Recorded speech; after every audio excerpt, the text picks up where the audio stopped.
नमस्कार विद्यार्थी मित्रांनो, मी प्राध्यापक निखिल भगत स्वागत करतो तुमचं आपल्या इतिहासाच्या लेक्चर सिरीजमध्ये।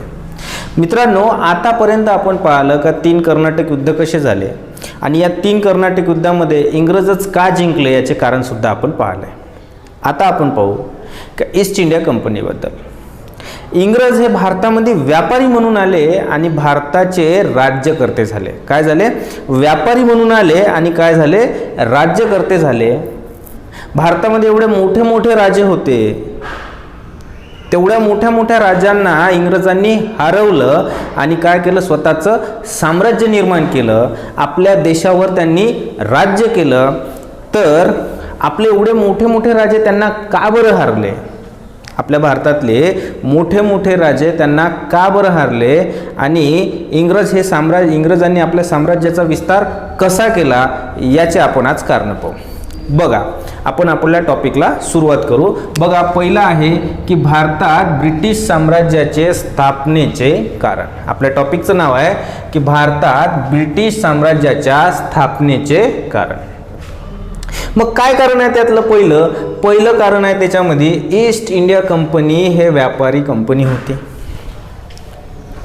पहिलं कारण आहे की ईस्ट इंडिया कंपनी काय होती? व्यापारी कंपनी होती। व्यापारी कंपनी होती तर त्याचा फक्त एकच उद्देश होता, नफा कमवणे, पैसा कमवणे।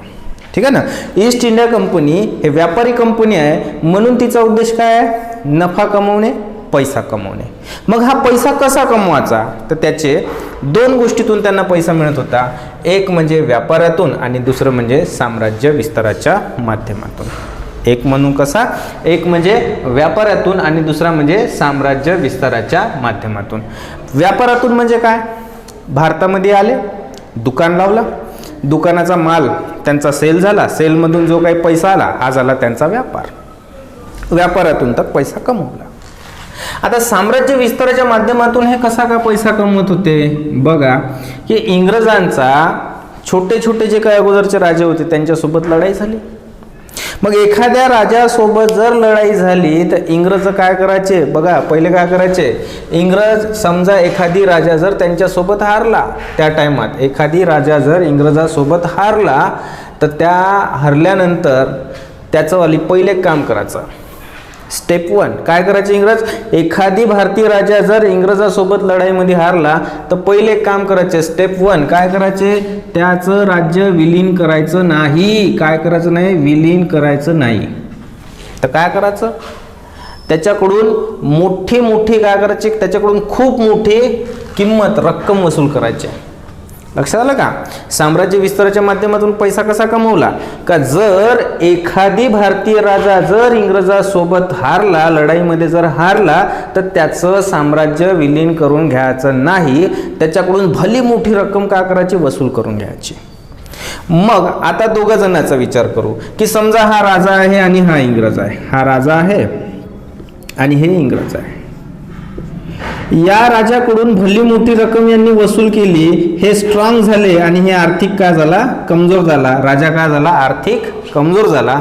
इंग्रज काय करत होते का या राजाकडून भली मोठी रक्कम काय करून घ्यायचे? वसूल करून घ्यायचे। भारतीय राजाकडून काय करायचे? भली मोठी रक्कम वसूल करायचे। म्हणजे हा जो काही राजा आहे त्याला आर्थिक दुर्बल करायचे। काय करायचे? आर्थिक दुर्बल करायचे। जर तो आर्थिक दुर्बल झाला तर अशा राजाला हरवणं पुढं का होऊन जाते? आणखी सोपी होऊन जाते। मग काय करायचं का समोर कमजोर राजाला हरवणं का होऊन जाते? त्यांना आणखी सोपी होऊन जाते। मग हा जो त्यांनी काही पैसा घेतला त्या राजाकडून त्याच्या बदल्यात काय करायचं? स्टेप 2 स्टेप 1 समजली। स्टेप 2 या पैशातून ते स्वतःची सेना काय करायचे? स्वतःची सेना तसेच नोकरशाही आणि प्रशासन चांगलं करायचे। कंपनीचं प्रशासन, कंपनीची सेना, कंपनीची नोकरशाही स्ट्रॉंग करायचे। पैसा कुठून घ्यायचे? भारतीयांकडूनच घ्यायचे, भारतीय राजांकडूनच घ्यायचे। ठीक आहे ना? आणि त्याच्यानंतर आणि त्यामुळं काय करायचं का ते सैनिकांचे वेतन, मग काय सेना कशी यांची जबरदस्त, ते सैनिकांना वेतन बरोबर देऊ शकत होते, वेळेवर देऊ शकत होते, कारण त्यांच्याजवळ काय होता? पैसा होता। त्यामुळे त्यांचं हे सैनिकांना पैसा वेळेवर देते, सैनिकांना पैसा वेळेवर देते, त्यामुळे यांचं सैनिक पण कसं आहे? शिस्तप्रिय आहे। कसा आहे, शिस्तप्रिय आहे. त्याच्यानंतर एक गोष्ट लक्षात घ्या की हे पैसे बरोबर देते, त्याच्यामुळं भारतीय काय झाले, भारतीय सैनिक खूप मोठ्या प्रमाणात त्यांच्या सेनेमध्ये सामील झाले. का बरं? कारण भारतीयांमध्ये त्यावेळेस राष्ट्रभावनेची हेच नव्हती, राष्ट्रवादी भावनाच नव्हती. राष्ट्रवादी भावना म्हणजे की आमचा एक देश आहे, आम्ही भारतीय लोक आहोत, अशी भावनाच नव्हती भारतीयांमध्ये. त्याच्यामुळं काय करायचे का जिथून पैसा भेटला तिकडं काय करायचे, आपले भारतीय सैनिक जायचे. म्हणजे काय केलं यांनी की भारतीयच राजाला काय केलं, हरवलं. त्याच्याकडून मोठ्या प्रमाणामध्ये काय घेतली, किंमत वसूल करून घेतली. त्याच किमतीचा काय केला त्यांनी जे काही पैसा घेतला त्याच्याच बदल्यात त्यांनी त्यांची सेना वाढवली, त्यांची नोकरशाही वाढवली, त्यांचं प्रशासन वाढवलं. आणि वेळेवर पेमेंट भेटते, सैनिकांना वेळेवर पेमेंट भेटते भारतातल्या, म्हणून यांच्या सेनेमध्ये सगळ्यात जास्त सामील होणारे पण कोण, आपले भारतीयच. आणि का बरं भारतीय सामील होते, कारण भारतीयांमध्ये राष्ट्रवादाची भावना नाही. राष्ट्रवाद म्हणजे आम्ही एक भारतीय आहो, आमचा एक देश आहे. कारण भारत नावाचा देश तेव्हा अस्तित्वात नव्हता, छोटे छोटे राज्यच होते, छोटे राज्य होते. त्याच्यामुळं काय होते, याच्यात राष्ट्रत्वाची भावना नव्हती. ठीक आहे ना. मग भारतीय सैनिक मोठ्या प्रमाणात काय व्हायचे, सहभागी व्हायचे. याच्या उलट जर परिस्थिती भारतीय राजाची घेतली तर भारतीय राजाची परिस्थिती अशी होती की भारतीय राजे सेनेला वेळेवर पेमेंट देत नव्हते. बघा इंग्रज काय करून राहिले का, त्यांच्या सेनेला पेमेंट वेळेवर करते. भारतीय राजा त्याच्या साम्राज्यातील जे काही सेना आहे त्याला काय करत नाही, वेळेवर नियमित पेमेंट देत नाही. म्हणून कसं आहे, आणि भारतीय राजाची सेना जी आहे ते कशी आहे, अनुशासित नाही. कधी कधी तर असं होत होतं की ऐन युद्धाच्या वेळी भारतीय राजाचे सैनिक भारतीय राजाविरुद्धच बंड करायचे. म्हणजे अशी परिस्थिती होती भारतामध्ये. म्हणून तर काय झाले की इंग्रज हे जिंकण्याचं म्हणजे भारतामध्ये इंग्रजांनी साम्राज्य वाढवण्याचं हे एक कारण आहे. तर पहिले समजलं का भारतामध्ये इंग्रजाचं साम्राज्य वाढण्यामागं पहिलं एक कारण समजलं का ईस्ट इंडिया कंपनी व्यापारी कंपनी होती आणि ते पैसा कशी कमवायची, व्यापाराच्या माध्यमातून आणि साम्राज्य विस्ताराच्या माध्यमातून. दुसरं कारण आहे की ईस्ट इंडिया कंपनीची जी सेना होती ते कशी होती, कुशल होती. आणि नंबर 2 आहे त्यांची जी नौसेना होती हे जगात नंबर 1ची होती. हे पण खूप इम्पॉर्टंट आहे. मग आता पाहू की यांची सेना संघटन कसं होतं. सेना कुशल होती म्हणजे काय, यांचं सेना संघटन चांगलं होतं, यांचं प्रशिक्षण चांगले होते, यांच्याजवळ शस्त्र चांगले होते आणि यांची शिस्त चांगली होती. याचा परिणाम असा झाला की यांच्या सेनेनं भारताच्या मोठ्या सेनेला, ज्यावेळेस भारतीयांसोबत यांचं युद्ध होत होतं तर भारताची मोठी सेना 50,000 सैनिक आले. किती सैनिक हजरून राहिले तर 2,000 सैनिक, 3,000 सैनिक. इंग्रजाचे 3,000 सैनिक, भारतीय राजाचे 50,000 सैनिक. यांना फक्त इंग्रजाचे 3,000 4,000ची तुकडी हरवून टाकत होती. याचं कारण असं होतं की यांच्या सेनेचं संघटन चांगलं होतं, यांच्याजवळ स्किल चांगलं होतं, प्रशिक्षण चांगलं होतं, यांच्याजवळ शस्त्र पण चांगले होते आणि शिस्त पण चांगली होती. हे कारण होतं की ईस्ट इंडिया कंपनीची सेना कशी होती, कुशल होती.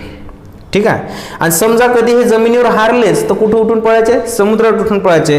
का बरं समुद्रात उठून पळायचे, कारण यांची नौसेना कशी होती, जगात नंबर 1ची होती. मग तिथं जायचे, काही वेळ आराम करायचे, पुन्हा स्वतःला स्ट्रॉंग करायचे, पुन्हा यायचे, पुन्हा लढायचे. म्हणून बघा समजा जमिनीवर हारलेच तर समुद्रात आश्रय घ्यायचे, ताकद वाढवायचे, पुन्हा आक्रमण करायचे. आणि जर वेळ पडलीच तर आपण अगोदर पाहिलं, जो याच्या अगोदरचा पार्ट पाहिला व्हिडिओचा, त्याच्यामध्ये सांगितलंच का इंग्लंडच्या सरकारनं यांना वेळप्रसंगीनुसार त्यांच्या ताकदीनुसार यांना काय देणार होते, ते पैसा आणि सेना देणार होते. वेळ पडल्यासच इंग्लंडवरून काय करायचे, ते सैनिक मागवायचे. म्हणून अनेक भारतीय राजे असे म्हणतात, काय म्हणतात, अनेक भारतीय राजे असे म्हणतात की आम्ही इंग्रजांना जमिनीवरून तो हाकलून देऊ, जमिनीवरून तर हरवू शकतो पण समुद्रामधून हरवू शकत नाही, कारण आम्ही समुद्राला आटवू शकत नाही. त्याच्यामुळे आम्ही इंग्रजांना समुद्रातून हाकलू शकत नाही, असं अनेक भारतीय राजांचं काय आहे, म्हणणं आहे. तर नंबर 2 तुम्हाला समजलं की ईस्ट इंडिया कंपनीची सेना कशी होती, कुशल होती. आता नंबर 3 आहे यांची प्रशासन व्यवस्था खूप चांगली होती. नंबर 3रा मुद्दा आहे की ब्रिटिशांची प्रशासन व्यवस्था कशी होती, खूप चांगली होती.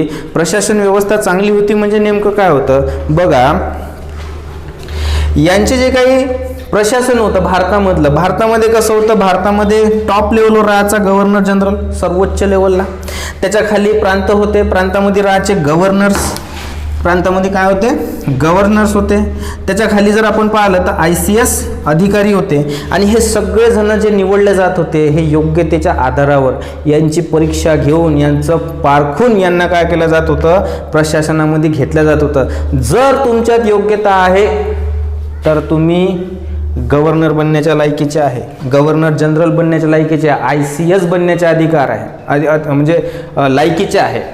जर तुमच्यात योग्यता नाही तर तुम्ही ICS अधिकारी बनू शकत नाही, तुम्ही गव्हर्नर जनरल बनू शकत नाही, तुम्ही काय करू शकत नाही, गव्हर्नर बनू शकत नाही. या उलट भारताचा जर विचार केला तर भारतामध्ये राजेशाही होती, आणि भारतात राजेशाही होती, राजा योग्यच असन याची काही गॅरंटी नाही. ठीक आहे ना, म्हणजे भारताचा राजा चांगलाच असेल याची गॅरंटी नाही, आणि त्याच्या मृत्यूनंतर त्याचा वारस चांगला असेल याची गॅरंटी नाही. इमॅजिन करा की भारताचा राजा चांगलाच आहे याची गॅरंटी नाही. जर एखादी राजा चांगला आहे तर तो इंग्रजावर काय करायचा, दबदबा पण बनवायचा, त्याच्यानंतर काय करायचं, त्याचं नावही व्हायचं. ठीक आहे ना, इंग्रज अधिकारी तर तसे चांगलेच यायचे, सगळे पारखूनच यायचे. समजा राजा मेला तर त्याच्यानंतरचा त्याचा उत्तराधिकारी चांगलाच असन याची काही भारतीयांना गॅरंटी नाही. पण एक इंग्रज अधिकारी गेला तर दुसरा इंग्रज अधिकारी, दुसरा गव्हर्नर चांगलाच याचा याची गॅरंटी आहे. इकडे गॅरंटी आहे का, नाही आहे. ठीक आहे, त्याच्यानंतर जर राजा मरण पावला तर राजाच्या मृत्यूनंतर त्यांच्याच वारसदारामध्ये काय व्हायचा, सत्ता संघर्ष व्हायचा. इथं सत्ता संघर्ष होते का, नाही होत. इथं सत्ता संघर्ष नाही होत, कारण हे कुठून येते, कंपनीकडून येते. त्याच्यामुळं काय करायचे की इंग्रज भारतीयांच्याच सत्ता संघर्षामध्ये भाग घ्यायचे. ठीक आहे ना, भारतीयांच्या सत्ता संघर्षामध्ये काय घ्यायचे, भाग घ्यायचे. जिंकले, त्या सत्ता संघर्षामध्ये जिंकले तर इंग्रजांना काय भेटणार, तर इंग्रजांना पैसा भेटणार, इंग्रजांना प्रांत भेटणार, व्यापार करण्याच्या काय भेटणार, सवलती भेटणार. आतापर्यंत कर्नाटक युद्धामध्ये तेच तर पाहिलं आपण.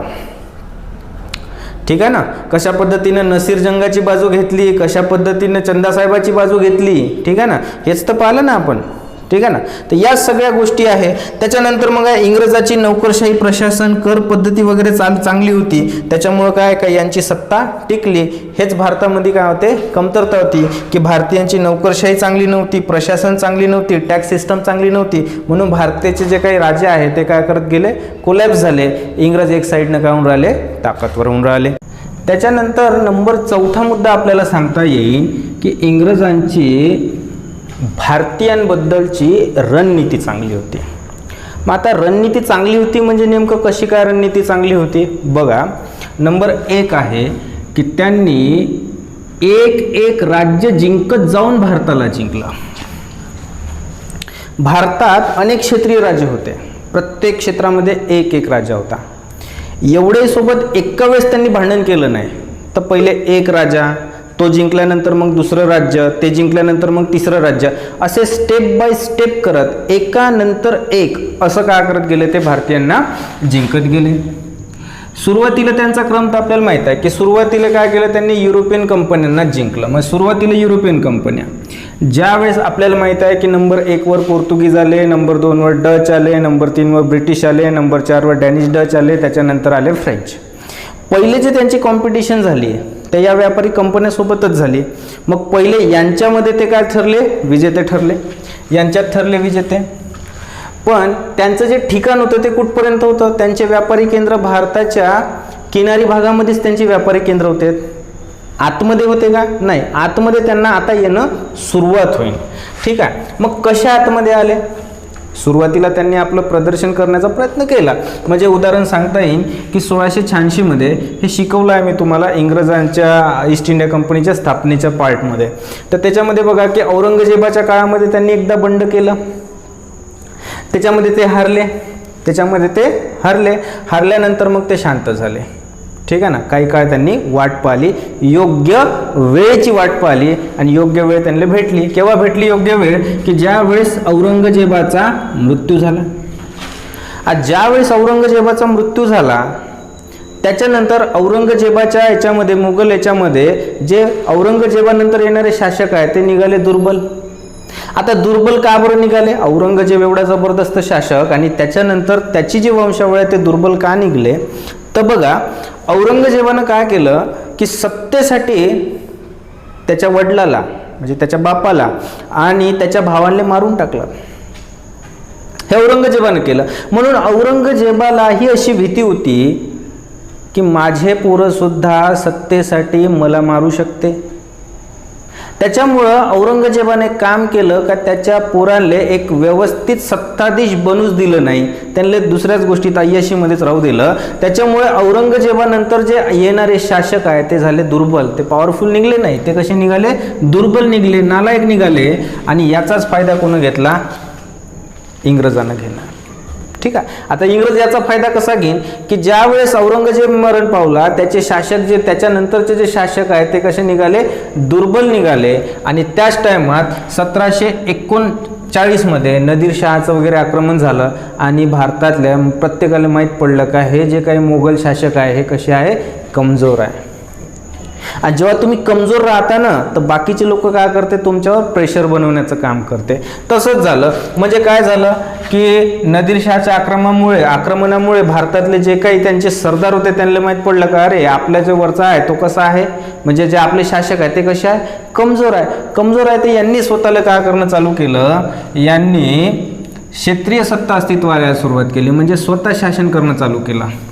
म्हणजे जे सुभेदार होते त्यांनी स्वतःच काय करणं चालू केलं, स्वतःचं वेगळा सुभा, स्वतःचा वेगळा सुभेदारानेच प्रांतिक सत्ता अस्तित्वात यायला लागला. स्वतःच प्रांताचा आता अधिकार, तिथून रेव्हेन्यू कलेक्ट करण, कधी कधी वरतून जर आदेश आला म्हणजे मुघल शासकानं जर आदेश दिला त्याची अवहेलना करत, एवढं काही यांची इज्जत राहिली नव्हती. आणि त्याच्यामुळं काय झाली का क्षेत्रीय सत्ता अस्तित्वात आल्या. क्षेत्रीय सत्ता अस्तित्वात आल्या म्हणजे उदाहरणार्थ बघा, जसं की हैदराबाद आहे, हैदराबादमध्ये निजाम झाला. म्हैसूरमध्ये काय झालं तर म्हैसूरमध्ये हैदर अली, टिपू सुलतान. दक्षिण भारतात जर गेलो तर आपलं मराठा साम्राज्य, पंजाबमध्ये गेलं, दिल्लीमध्ये गेलं तर शीख, यूपीमध्ये गेलं तर रोहिलखंड. अशा सत्ता मजबूत झाल्या. म्हणजे इंग्रजाला एक साथ एका मोठ्या सत्तेसोबत संघर्ष करावा नाही लागला, त्यांना या छोट्या छोट्या क्षेत्रीय सत्तासोबत काय करावं लागला, संघर्ष करावा लागला.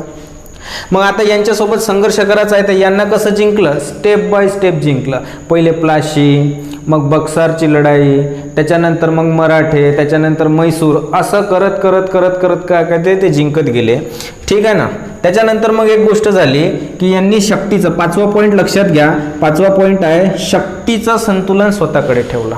शक्तीचं संतुलन स्वतःकडे ठेवलं म्हणजे काय की ज्यावेळेस इंग्रजांना भारतीयांसोबत युद्ध करायचे आहे तर भारतीय राजांचा गट यांच्यासोबत राहील, दुसरे राजे एकत्र येऊ द्यायचे नाही असं यांनी ठरवलं. म्हणजे काय केलं का शक्तीचं संतुलन, नेहमी शक्ती कोणाकडे राहील, आपल्याकडं. म्हणजे इंग्रजाविरुद्ध भारतीय राजांचा गट एकत्र येऊ द्यायचा नाही.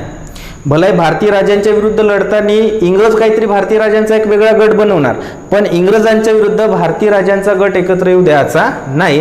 हे यांनी काय केलं, याचं खूप विशेष काळजी घेतली. 6वा पॉईंट आहे की भारतीयांच्या सहाय्याने भारतीयांना जिंकलं. भारतीयांचा सपोर्ट घेतला आणि भारताला जिंकलं. उदाहरणार्थ एका राजाच्या विरुद्ध लढायचं आहे तर दुसऱ्या राजाचा काय करायचा, गट तयार करायचा. उदाहरणार्थ एका राजाच्या विरुद्ध लढायचं आहे तर दुसऱ्या राजांचा काय करायचा, गट. उदाहरण जर घ्यायचं झालं तर बघा, म्हैसूर युद्धाच्या काळामध्ये, आता पुढं पण पाहूच आपण, पण म्हैसूर युद्धाच्या काळामध्ये इंग्रजांनी मराठा, निजाम असा 3 जणांचा गट तयार केला होता. म्हणजे काय केलं का हे आपलेच भारतीय आहे, निजाम मराठा कोण आहे, आपलेच भारतीय आहे, लढून कोणाच्या विरुद्ध राहिले, आपल्याच राजाच्या विरुद्ध. हा कटला, ह्या कटून गेला, म्हैसूर कटला, मग उरला कोण, निजाम, मग उरला कोण, मराठा. असं आपल्याच भारतीय राजाचा उपयोग आपल्याच भारतीय राजाविरुद्ध इंग्रजांनी केला. तसं ठीक आहे. दुसरं कारण एक सांगता येईल त्यांनी की राजाच्या सेनापतीला स्वतःकडे आणण्याचं काम केलं. उदाहरणार्थ प्लाशीची लढाई ज्या वेळेस झाली तर काय केलं, त्याचा जो प्लाशीचा जो काय होता, बंगालचं नाव सिराजुद्दौलाचा जो सेनापती आहे त्याला आपल्या बाजूला आलं, त्याला आम्हीच दिलं का तुला आम्ही नवाब बनवतो. मग काय झालं बघा, राजाच्या सेनापतीला स्वतःकडे आणणे याची रणनीती ठेवली त्यांनी. त्याच्यानंतर आहे सैन्यात फूट पाडणे, भारताचंच धन, भारताकडूनच धन घ्यायचं. मी मगच सांगितलं तुम्हाला, पहिल्याच पॉईंटमध्ये सांगितलं का भारताकडूनच धन घ्यायचं. म्हणजे एखादी राजा हारला तर त्याच्यासोबत तह करायचा आणि तह करून त्याच्याकडून खूप मोठ्या प्रमाणात संपत्ती घ्यायची, धन घ्यायचं, त्याला कमजोर करायचं. त्याच धनाचा उपयोग काय करायची, स्वतःची ताकद वाढवासाठी करायची आणि भारतीयांना जिंकायचं. त्याच पॉईंटमध्ये मी सांगितलं होतं का भारतीयांचाच स्वतःच्या सेनेमध्ये घ्यायचा. लंडनचे लोक तर इथे येणार नव्हते, त्याच्यामुळं भारतीय सेनेचाच उपयोग केला भारतीय राजाच्या विरुद्ध लढताना. तर हे झाला 6वा पॉईंट. 7वा पॉईंट आहे मुघल वंश जिंकणे. आता सगळं भारतातले जेवढे काही क्षेत्रीय राजे आहे ते जिंकल्यानंतर यांच्याजवळ जे उरले आता मुघल. मग मुघलांना जिंकायचं आहे. मुघलांना कसे जिंकणार? पहिले स्टेप, मुघलांना कसं हळूहळू जिंकत जायचं. म्हणजे पहिले मुघलांना स्वतःचे स्वामी मानायचं की आम्ही तर कोणाच्या अधीनस्थ काम करतो बा, मुघलांच्या अधीनस्थ काम करतो. ठीक आहे ना, मुघलाच्या अधीन, आणि अन्य राज्य जे आहे ते आमच्या बराबरीचे आहे, असं स्वतःचं पहिलं धोरण ठेवलं. ठीक आहे ना. त्याच्यानंतर मग आहे असं दाखवायचं का आमचं साम्राज्यवादी धोरण नाही. अरे आम्ही तर इथं कशाला आलो, आम्ही तर व्यापार करायला आलो यार, आम्हाला तर व्यापार करायचा, आम्हाला काही भारतीय लोकांसोबत भांडण करून इथं काही साम्राज्य विस्तार नाही करायचा. अशी भारतीय राजांच्या मनामध्ये धूळफेक करायची होती इंग्रजांना. जर भारतीय राजांना असं वाटलं असतं का हे साम्राज्य विस्तार करून आले, तर पहिले सगळे भारतीय राजे एकत्र आले असते आणि पहिले यांनीच निपटवलं असतं, यांनाच लाथा मारून हकलून दिलं असतं भारतात. पण भारतीय राजांच्या डोक्यामध्ये धूळफेक करायची का आम्हाला इथं साम्राज्य विस्तार नाही करायचा, आम्ही तर काय करतो इथं व्यापार करणाऱ्या, अशी धूळफेकाची. असं करून काय करायचं का पहिले क्षेत्रीय राजांना जिंकून घ्यायचं. स्टेप 2 मध्ये काय करणार, स्वतःच मुघलांच्या बरोबरीला समजायचं. मग सगळेजण खतम झाले, मग आता उरले हे दोघं, तर मग आता म्हणायचं का मुघल आणि आम्ही कसे आहोत, दोघे जण पॅरेलर आहोत, दोघे जण कसे आहे, बरोबर आहे. म्हणजे 1813 पर्यंत यांनी 1818 पर्यंत यांनी सर्व शक्तिशाली राजांना हरवलं आणि आता ते मुघलांना स्वामी मानणार नाही. हार्डिकच्या काळामध्ये तुम्हाला माहित आहे, हेस्टिग्जचा काळ आहे. त्यानं मोगल बादशाहसोबतचे जे काही धोरण आहे त्याच्यामध्ये आपण पाऊच पुढं. तर मग लक्षात येईन का राजाला हरवल्यानंतर मोगलांना स्वामी मानाचं नाही, ते सांगितलं का आम्ही बरोबर आहे, आम्ही तुमच्या समोरून मुजरा बिजरा करणार नाही. ठीक आहे, असं ते जे असते ते. त्याच्यानंतर मग आहे स्टेप 3, मुघलांचा अंत करणे. मुघलांचा अंत करणे म्हणजे त्यांनी बघा की डलहौसीने बहादूर शाह जफरला सांगितलं का याच्यानंतर तुमच्यानंतर तुम्ही शेवटचे बादशाह आहे, तू जो आहे तो कसा आहे, शेवटचा बादशाह आहे, याच्यानंतर तुझ्यानंतर जो कोणी इथं वंशज बसन तो बादशाह ही पदवी लावणार नाही. का बरं डलहौसीनं असं केलं, तर डलहौसीला राजाच्या नावानं लोक एकत्र येईन, बादशाहच्या नावानं लोक एकत्र येईन असं होऊ द्यायचं नव्हतं. बादशाहच्या नावानं लोक एकत्र येईन असं होऊ द्यायचं नाही आहे. म्हणून काय केलं आहे की त्यांनी सांगितलं का तुझ्यानंतर कोणी हे काय करणार आहे, बादशाह कोणी राहणारच नाही. आणि तसंच झालं ना, 1857चा उठाव ज्यावेळेस झाला तर पहा बरं, बादशाहच्या नावानंच तर सगळे सैनिक एकत्र आले होते ना, हेच भीती त्यांना होती. म्हणून डलहौसीनं अगोदरच सांगितलं होतं का तुझ्यानंतर कोणीही बादशाह राहणार नाही. म्हणजे एक गोष्ट लक्षात घ्या का इंग्रजांची दूरदृष्टी पण होती, त्यांना संभाव्य धोके पहिलेच माहीत होते. आता ईस्ट इंडिया कंपनीला ब्रिटिश सरकार जे आहे, ईस्ट इंडिया कंपनीला ब्रिटिश सरकार त्यांच्या सोयीनुसार त्यांच्या परिस्थितीनुसार आर्थिक आणि सैनिकी मदत करायची. म्हणजे जर ब्रिटिश सरकारची सोय असेल तर ते कंपनीला कर्ज देणार, जर ब्रिटिश सरकारची सोय असेल तर कंपनीला ते सैनिक पण पाठवणार. आता पाहू आपण उदाहरण घ्यायचं आहे का ईस्ट इंडिया कंपनीला सरकार काय करायचे, कर्ज द्यायचे. आता कर्ज द्यायचे म्हणजे आर्थिक मदत करायचे. उदाहरण जर घ्यायचं झालं तर वेलस्लीच्या काळामध्ये कंपनीने 3 पट कर्ज घेतलं. कोणाच्या काळामध्ये 3 पट कर्ज घेतलं, वेलस्लीच्या काळामध्ये काय घेतलं, कंपनीने 3 पट कर्ज घेतलं. आणि ज्या वेळेस त्यांच्याजवळ तो पैसा आला त्यावेळेस काय केला का कंपनीनं तो देऊन दिला. म्हणजे ज्यावेळेस भारतीयांना जिंकलं, भारताकडून ज्यावेळेस त्यांनी पैसा घेतला त्यावेळेस कंपनीला म्हणजे त्या सरकारला वापस केला. सैनिकी मदत कशी करायची बघा, कंपनीवर अशी पण वेळ आली की ब्रिटनच्या सरकारची त्यावेळेस सोय नव्हती, त्याच्यामुळे कंपनीला सैनिकी मदत केली नाही आणि त्यावेळेस काय झाली का कंपनी हारली. तर कधी कधी अशीही वेळ आली की कंपनीला भारतातून जायची वेळ आली आणि ऐनवेळी ब्रिटिश सरकारनं काय केली, त्यांना मदत केली आणि कंपनी जिंकली. 2 उदाहरण सांगतो की बघा, एक आहे 1775 ते 1782 या काळामध्ये पहिलं इंग्रज मराठा युद्ध सुरू होतं आणि त्यावेळेस कंपनीला इंग्लंडकडून सैन्याची गरज होती, पण त्यावेळेस ब्रिटिश सरकारनं कंपनीला सैनिक पाठवलं नाही आणि त्यामुळं काय झालं का पहिलं इंग्रज मराठा युद्धामध्ये कंपनीला हरावं लागलं. तर हे कारण लक्षात ठेवा. आता ब्रिटिश सरकारनं का बरं त्यांना सैनिक पाठवलं नाही, तर त्याचं कारण आहे का त्या काळामध्ये अमेरिकन क्रांती सुरू होती. आता अशी वेळ आली की कंपनी बिलकुल हारणारच आहे आणि त्यावेळेस ब्रिटिश सरकारनं काय केलं का त्यांना सैनिक पाठवलं. जसा आहे 1857चा उठाव. 1857च्या उठावामध्ये कंपनीजवळ सैनिक नव्हतं.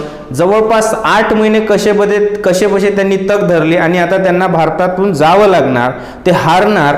अशा वेळेस ऐनवेळी अशा ब्रिटिश सरकारने काय केलं का भारतामध्ये कंपनीच्या मदतीसाठी 50,000 सैनिक पाठवले आणि कंपनी काय केली, जिंकली. तर आपल्या लक्षात आलं की ईस्ट इंडिया कंपनीला ब्रिटिश सरकार सोयीनुसार आर्थिक मदत पण करायचे आणि सैनिकी मदत पण करायचे. हे एक त्यांच्याजवळ खूप महत्त्वाचं कारण होतं भारताला जिंकण्याचं. त्याच्यानंतर मग आहे की इंग्रज जे होते ते आधुनिकतेचे प्रतीक होते, तर भारतीयांचे जे विचार होते ते मध्ययुगीनच होते. म्हणजे बघा की इंग्रजांमध्ये राष्ट्रवादाची भावना होती. राष्ट्रवाद म्हणजे काय की आमचा एक देश आहे अशी त्यांच्यामध्ये भावना होती. भारतीयांमध्ये आमचा एक देश आहे अशी भावना नव्हती, कारण आपलेच भारतीय सैनिक इंग्रजांच्या सैन्यात सामील व्हायचे, आपल्याच भारतीय राजांविरुद्ध लढायचे आणि त्यांना जिंकून द्यायचे. ठीक आहे. त्यांचं प्रशासन चांगलं होतं, ॲडमिनिस्ट्रेशन खूप चांगलं होतं त्यांचं. आपण पाहिलं, मी शिकवलेलं आहे, अगोदरच्या पॉईंटमध्ये आलेलं आहे. त्यांची सेना आधुनिक होती, त्यांचे शस्त्र आधुनिक होते. त्याच्यानंतर त्यांची खूप महत्त्वाचा पॉईंट आहे की त्यांची अर्थव्यवस्था पण कशी होती, आधुनिक होती. आपली अर्थव्यवस्था कशी होती, जुनाट होती. तर हे सगळे गोष्टी आहे, या सगळे पॉईंट आहे की जे इंग्रजांना मजबूत करते आणि भारतीयांना काय करते, कमजोर करते. तर आपल्याला समजलं का इंग्रजांमध्ये अशा कोणत्या गोष्टी होत्या आणि भारतीयांमध्ये अशा कोणत्या गोष्टी होत्या का इंग्रज ताकदवर आहे आणि इंग्रजांनी काय केलं का आपल्याला भारतीयांना जिंकलं. तर इंग्रजांनी नाही जिंकलं, इंग्रजांनी म्हणजे ईस्ट इंडिया कंपनीनं जिंकलं. भारतातल्या सर्व राजांना कोणी जिंकलं, ईस्ट इंडिया कंपनीनं जिंकलं. आणि केव्हा जिंकलं, 1857 पर्यंत जिंकलं आणि 1858 मध्ये ते ब्रिटिश सरकारला देऊन दिलं. तर मग आपल्या लक्षात आलं, आतापर्यंत जे आपण बघितलं त्याच्यामध्ये आपल्याला लक्षात आलं की ईस्ट इंडिया कंपनीने भारताला कशा पद्धतीने जिंकलंय, ते जिंकण्यामध्ये मागे काय कारण होते हे सगळं आपल्याला समजलं. धन्यवाद.